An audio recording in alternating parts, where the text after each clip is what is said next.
رکھیں. وہ حدیث میں آتا ہے آپ صلی اللہ علیہ وسلم کو دستی کا گوشت پسند تھا. دستی پتہ ہے کسے کہتے ہیں؟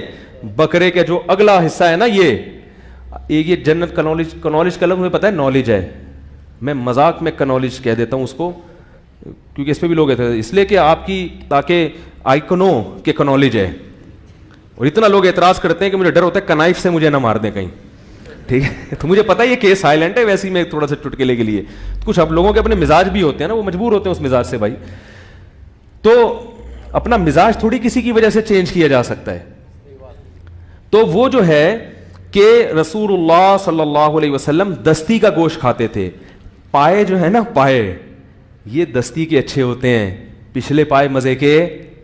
لوگ پتہ ہے ران والی جو وہ کیا ہے یار, ٹانگ جو ہے نا, اس کے پائے سمجھتے ہیں چونکہ یہ بہت بھاری ہیں, بڑے ہیں, تو یہ زیادہ اچھے ہوں گے.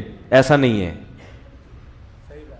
جانور کا جو ویٹ ہے نا وہ اگلے پاؤں پہ زیادہ ہوتا ہے, پچھلے پاؤں پہ کم. پورا ویٹ اگلے پاؤں پہ ہوتا ہے. تو وہ جیسے باڈی بلڈر بازوؤں سے جو ویٹ اٹھائے گا تو اس کے بازوؤں میں طاقت, اور جو ویٹ نہیں اٹھاتا اس کے بازوؤں میں طاقت نہیں ہوتی. اسی وجہ سے بکرا ہو یا گائے ہو, اس کے جو اگلے پاؤں ہے نا ان میں طاقت زیادہ ہوتی ہے.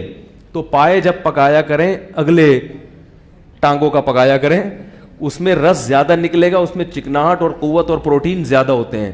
تو دیکھو نبی صلی اللہ علیہ وسلم کو دستی کا گوشت کیا تھا, بکرے کی جو ران ہے نا, جو اگلی ٹانگ, ان کا گوشت پسند تھا. اور نبی صلی اللہ علیہ وسلم گوشت کیسے کھاتے تھے؟ انحش اللحم نحشن, ترمذی میں باب باندھا ہے کہ نبی صلی اللہ علیہ وسلم دانتوں سے گوشت کو ایسے, اس کا اپنا مزہ ہے. چھری سے کاٹنا بھی کھایا ہے آپ صلی اللہ علیہ وسلم نے, لیکن صحابی اس صفت کو بھی ہائی لائٹ کر رہے ہیں کہ نبی کیسے گوشت کھا رہے تھے. اب اگر مجھے کوئی بکرے, میں لوگوں کو اکثر کہتا ہوں دعوت ہے بھائی تصویر نہ بناؤ, کیونکہ میرے سامنے راؤنڈ رکھ دیتے ہیں اور ویڈیو بنا رہے ہوتے ہیں.